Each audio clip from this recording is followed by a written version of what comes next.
എല്ലാ കൂട്ടുകാർക്കും നല്ലൊരു രാത്രി ആശംസിച്ചുകൊണ്ട് നമുക്ക് നേരെ അബിയുടെയും ജാനകിയുടെയും നാളത്തെ നല്ലൊരു പ്രൊമോ വിശേഷം കേട്ടാലോ. ആദ്യമായി കാണുന്നവരാണെങ്കിൽ ചാനൽ ഇഷ്ടപ്പെട്ട ഒന്ന് സബ്സ്ക്രൈബ് ചെയ്യാൻ മറക്കരുതേ. വീഡിയോ ഇഷ്ടപ്പെടുവാണെങ്കിൽ ഒരു ലൈക്ക് തരാനും മറക്കരുത് കേട്ടോ. അപ്പൊ നമുക്ക് നേരെ നമ്മുടെ വിശേഷത്തിലേക്ക് അങ്ങോട്ട് പോയാലോ. അങ്ങനെ ഇന്നത്തെ വിശേഷം നമ്മൾ കണ്ടു.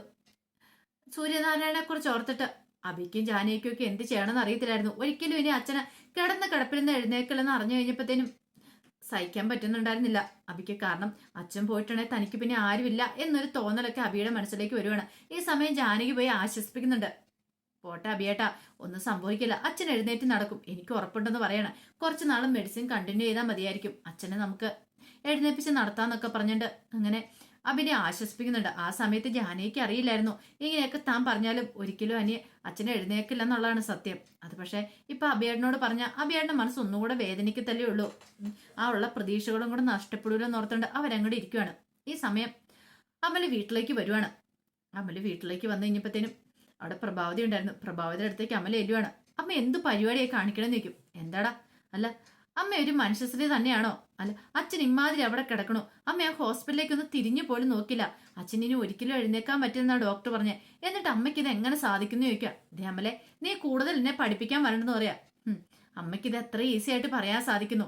അമ്മയ്ക്ക് ഇപ്പോഴും വലുത് ഇവിടെയുള്ള സ്വത്തും പണമൊക്കെ അല്ലേ, അല്ലാതെ അച്ഛനല്ലല്ലേ. അപ്പൊ ഇത്രയും കാലം അമ്മ സ്നേഹിച്ച അച്ഛനെ അല്ല സ്വത്തിനെയും പണത്തിനും അല്ലേന്ന് ചോദിക്കാം. അതെ, ഞാൻ സ്വത്തിനെയും പണത്തിനെയും ഒന്നും അല്ല സ്നേഹിച്ചേ, പക്ഷെ ചതി ഒരിക്കലും എനിക്ക് പൊറുക്കാൻ പറ്റുന്ന കാര്യമല്ല. എന്നോട് മറച്ചു വെച്ചാണ് ആ റിസോർട്ട് അബിയുടെ പേരിലേക്ക് വാങ്ങിക്കൊടുത്തേ. അപ്പൊ ഇനി എനിക്ക് ക്ഷമിക്കാൻ പറ്റുന്ന കാര്യമാണെന്ന് ചോദിക്കുക. അതിനകത്ത് ഇപ്പൊ എന്താ ഇത്ര വലിയ കഥ ഇരിക്കുന്നേ? അത് അബിയേട്ടന് കൊടുത്തോണ്ട് എന്താ കുഴപ്പമിരിക്കുന്നേ? അത് മാത്രമല്ല ആ വിൽപ്പത്രം റദ്ദ് ചെയ്യുകയും ചെയ്തല്ലോ. ഇനി എന്തിനാ ഇങ്ങനെ അച്ഛനെ നോവിക്കുന്നേ? ആ മനസ്സ് എത്രമാത്രം വേദനിക്കുന്നുണ്ടെന്ന് അറിയാവോ? എഴുന്നേക്കാൻ കഴിയില്ലെന്നല്ലേ ഉള്ളൂ, അച്ഛനിപ്പോ സംസാരിക്കാൻ പറ്റുന്നുണ്ട്, പക്ഷെ അമ്മ ചെയ്യുന്ന ക്രൂരതയുണ്ടല്ലോ ദൈവം പോലും പൊറുക്കില്ല എന്ന് പറയണം. ദേ അതൊക്കെ അങ്ങേരുടെ അടവല്ലേ, ഞാനിത് എത്ര കണ്ടിരിക്കുന്നു. അമ്മേ, അടവാന്ന് പറഞ്ഞ അമ്മ നിസ്സാരമായിട്ട് പറഞ്ഞ് തലയുരാൻ നോക്കണ്ട. അമ്മ ഞങ്ങളുടെ അടുത്ത് കണക്ക് പറഞ്ഞില്ലേ, ദൈവത്തിന് മുന്നിൽ ഒരു ദിവസം കണക്ക് പറയേണ്ട വരും. കാരണം അത്രയ്ക്ക് ക്രൂരത അമ്മ ചെയ്തുകൊണ്ടിരിക്കുന്നത്. അമ്മേനെ ഓർത്ത് അച്ഛന്റെ മനസ്സ് എത്രമാത്രം വേദനിക്കുന്നുണ്ടെന്ന് അറിയാവോ?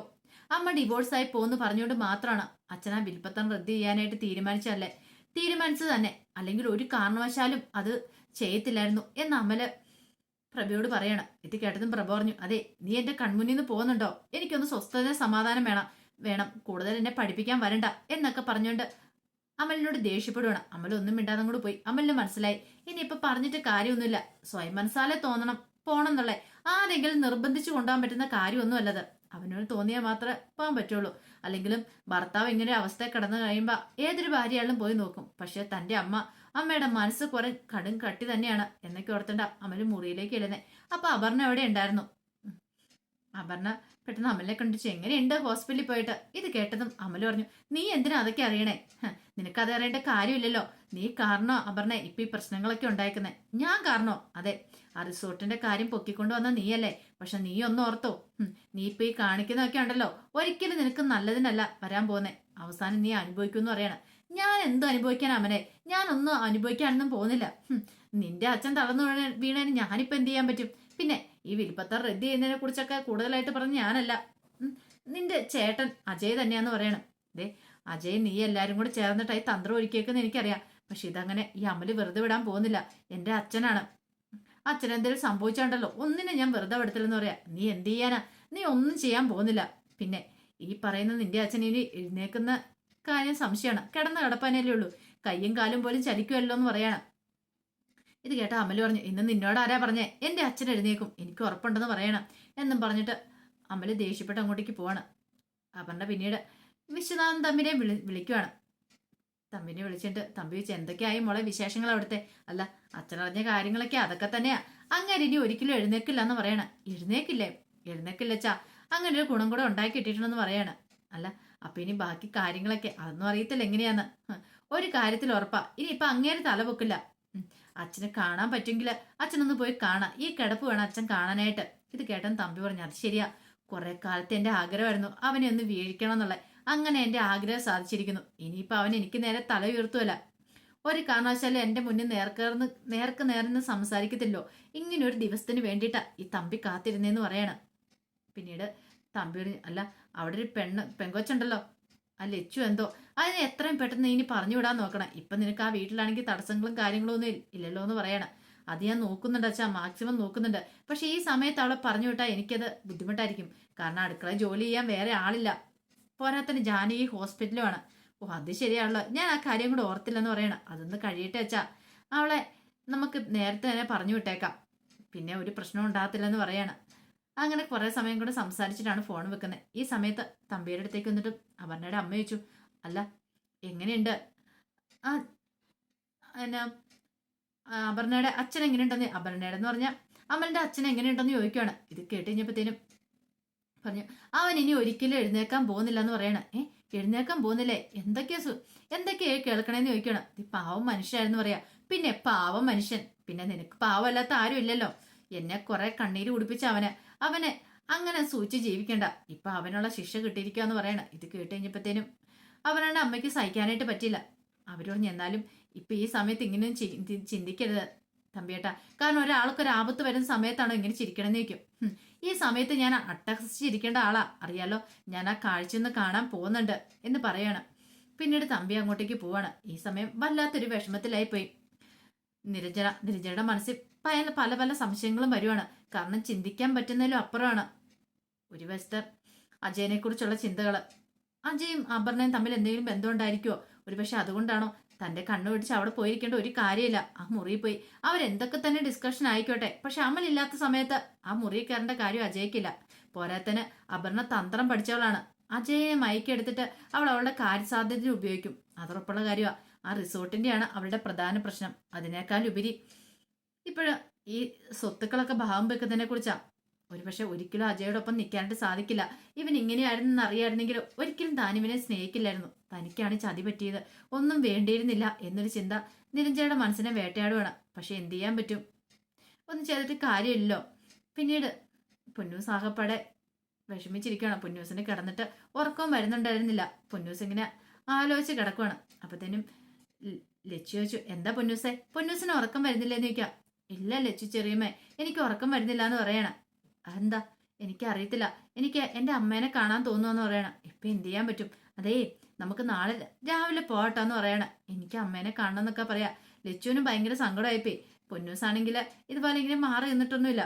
പക്ഷെ ഹോസ്പിറ്റലിലേക്ക് കൊണ്ടാൻ പറ്റില്ലല്ലോ, അവിടെ കൊണ്ടുപോയി നിർത്താൻ പറ്റില്ലല്ലോ കുഞ്ഞിനെ. അപ്പൊ അതിന്റെ ഒരു വിഷമങ്ങളും കാര്യങ്ങളും ഒക്കെ പൊന്നുവിന്റെ മനസ്സിലും ഉണ്ടായിരുന്നു. പിന്നീട് ലച്ചു ഒരു വ്യക്തി പറഞ്ഞ് സമാധാനിപ്പിക്കുകയാണ്. സാരമില്ല, നാളെ ആട്ടെ എന്നൊക്കെ പറഞ്ഞ് ഇങ്ങനെ സമാധാനിപ്പിക്കുകയാണ്. പിന്നീട് പിറ്റേ ദിവസമായി. സൂര്യനാരായണന്റെ നിലയിൽ ഒരു മാറ്റമല്ലായിരുന്നു. സംസാരിക്കും ഒക്കെ ചെയ്യും, പക്ഷേ എങ്കിൽ എഴുന്നേറ്റ് നടക്കാനോ അങ്ങനെയൊന്നും സാധിക്കുന്നുണ്ടായിരുന്നില്ല. കൈയും കാലും ഒന്നും ചലിപ്പിക്കാൻ സാധിക്കുന്നുണ്ടായിരുന്നില്ല. പിന്നീട് അബിയും ജാനയും ഇങ്ങനെ പുറത്ത് നിൽക്കുന്ന സമയത്താണ് തമ്പിയുടെ വരവ് അങ്ങോട്ടേക്ക്. തമ്പിനെ കണ്ടതും ജാനകിക്കാണ് എന്ത് ചെയ്യണമെന്ന് അറിയത്തില്ല. ഒരു പക്ഷെ അഭിയേട്ടന്റെ പ്രതികരണം എങ്ങനെയായിരിക്കും പോലും അറിയത്തില്ല. പിന്നീട് തമ്പി വന്നിട്ട് ചോദിച്ചു, എന്തിയെ നിന്റെ അച്ഛനെ തേടാന്ന് ചോദിക്കും. ഇത് കേട്ട് കഴിഞ്ഞപ്പോ തന്നെ അബിക്ക് നല്ല ദേഷ്യം വന്നു. അബി പറഞ്ഞു, അതെ ഇപ്പൊ എന്റെ അച്ഛനെ കാണാൻ പോണ്ടെന്ന് പറയണം. എന്താണ് എന്റെ അച്ഛനെ കണ്ടാല് ഈ ഒരു കാഴ്ച കാണാൻ വേണ്ടി ഞാൻ കാത്തിരിക്കുവായിരുന്നടാന്ന് പറയണം. ഇത് കേട്ട് കഴിഞ്ഞപ്പോ അബി പറഞ്ഞു, അതെ നിങ്ങൾ എത്രയും പെട്ടെന്ന് ഇവിടുന്ന് പോ. ഇനി ഒരു സ്ട്രോക്ക് കൂടെ താങ്ങാനുള്ള ശേഷിയൊന്നും എന്റെ അച്ഛനില്ലാന്ന് പറയണം. ഓ അങ്ങനെയാണോ? ദേ നിങ്ങളെല്ലാത്തിനും കാരണക്കാരൻ, നിങ്ങൾ ഒറ്റ ഒരുത്തൻ കാരണം ഈ പ്രശ്നങ്ങളെല്ലാം സംഭവിച്ചെന്ന് പറയണം. ഇത് കേട്ടതും തമ്പി വെച്ചു, ഞാൻ എന്ത് തെറ്റിയെന്നാ പറയണേ? ഞാൻ ഒരു തെറ്റും ചെയ്തിട്ടില്ല എന്നാ പറയണം. പിന്നെ നിങ്ങളൊരു തെറ്റും ചെയ്തിട്ടില്ല പോലും. നിങ്ങളും നിങ്ങളുടെ മകളും ചേർന്നിട്ട് നടത്തിയ പ്ലാനുകളാ ഇതൊക്കെ. കാരണം നിങ്ങളുടെ മകളെ അങ്ങോട്ട് കയറ്റിവിട്ട് നിങ്ങൾ ഒറ്റ ഒരുത്തനാ അളകാപുരിയെ തകർക്കാൻ വേണ്ടിട്ട്. പക്ഷെ നിങ്ങളൊന്നും മനസ്സിൽ കരുതിക്കോ, ഒരിക്കലും അതൊന്നും സംഭവിക്കാനായിട്ട് പോകുന്നില്ല. അളകാപുരി ഒരിക്കലും തകരാൻ പോകുന്നില്ലെന്ന് പറയാണ്. ഇത് കേട്ടതും അബിയോട് തമ്പി വെച്ചു, അതൊക്കെ പറയാൻ നീ ആരടാ? ഇപ്പൊ തമ്പിയുടെ അല്ല സൂര്യയുടെ ഏതോ ഒരു അഭിഹിതത്തിലുണ്ടായ പുത്രനാണ് നീ എന്ന് പറയുന്നത് കേട്ടു. പക്ഷെ ആർക്കറിയാം, നിന്റെ തള്ള ചത്തുപോയെന്നോ മറ്റൊക്കെ സൂര്യ പറയുന്നേ. അതിന്റെ സത്യാവസ്ഥയൊന്നും അറിയത്തില്ല. എനിക്കിപ്പോ ബലമായ സംശയം, നിന്റെ അച്ഛൻ ഇങ്ങനെ കിടന്നിട്ടും നിന്റെ അമ്മ കാണാൻ വരത്തതിന്റെ കാരണം എന്താണെന്നറിയാവോ? നിന്റെ അമ്മയ്ക്ക് അല്പം മനസ്സിലായി കാണും ഈ പറയുന്ന സൂര്യയുടെ അവിഹിത ഭാര്യ എവിടെയെങ്കിലും ജീവിച്ചിരിപ്പുണ്ടെന്ന്. അതായത് നിന്റെ അമ്മ. അതുകൊണ്ടായിരിക്കും എന്ന് പറയാ. ഇത് കേട്ട് കഴിഞ്ഞപ്പോഴത്തേനും നിയന്ത്രണം വിട്ടു അബിയുടെ. അബി എന്നെ അയാളുടെ കോളറിനോട് കുത്തിപ്പിടിക്കുകയാണ്. നീ എന്താടാ പറഞ്ഞതെന്ന് ചോദിച്ചോണ്ട് ആ കാരണത്തിന് ടൊട്ടോണ്ട് കൊടുക്കുകയാണ്. എന്നിട്ട് എന്തേ അനാവശ്യം പറഞ്ഞാ ഉണ്ടല്ലോ എന്ന് പറയാണ്. ഇത് കേട്ടൻ തമ്പി പറഞ്ഞു, നീ എന്താടാ, നീ എന്ത് ചെയ്യുമെന്ന് ചോദിക്കണം. അപ്പോഴേക്കും ജാനകി വന്ന് അബിനെ തടയാണ്. വേണ്ട അബിയേട്ടാന്നൊക്കെ പറയണം. ഈ സമയം തമ്പി പറഞ്ഞു, അതെ നിന്റെ അമ്മയുണ്ടല്ലോ മിക്കവാറും എവിടെയും ജീവിച്ചിരിപ്പുണ്ടായിരിക്കും. മരിച്ചെന്നൊക്കെ നിന്റെ അച്ഛൻ കള്ളം പറഞ്ഞായിരിക്കും, അതുകൊണ്ടായിരിക്കും ഇപ്പൊ ഈ പ്രശ്നങ്ങളൊക്കെ സംഭവിച്ചെന്ന് പറയണം. ഇത് കേട്ടോ അഭി പറഞ്ഞു, നിന്റെ ഈ പുഴുത്ത നാവുണ്ടല്ലോ, നിന്റെ നാവ് ഞാൻ വലിച്ചു കയറി കളയൂടാ, ഇനി നീ ഈ നാവ് കൊണ്ട് സംസാരിക്കില്ലെന്ന് പറഞ്ഞുകൊണ്ട് അവന്റെ കവളത്ത് ഇങ്ങനെ കുത്തിപ്പിടിച്ചവൻ ഞെക്കുവാണ്. നിന്റെ നാവ് ഞാൻ വലിച്ചു കയറുമെന്ന് പറഞ്ഞിട്ട് പെട്ടെന്ന് ജാനകിക്ക് എന്ത് ചെയ്യണമെന്ന് അറിയത്തില്ല. ജാനകി പറഞ്ഞു, വേണ്ട അഭിയേട്ടാ വിടാൻ പറഞ്ഞിട്ട് ബലമായിട്ട് മാറ്റാൻ തുടങ്ങണം. ഇല്ല, ഇയാളെ ഞാൻ കൊന്നിട്ടുള്ളൂ, ഇയാൾ കാരണം എന്റെ അച്ഛൻ ഇതൊക്കെ സംഭവിച്ചതെന്ന് പറഞ്ഞിട്ട് അഭിക്ക് ഭ്രാന്ത് ഇളകിയായിരുന്നു. കാരണം ഇത്രയും കാലം അഭി ആരോടും ഒന്നിനും പോയിട്ടില്ല.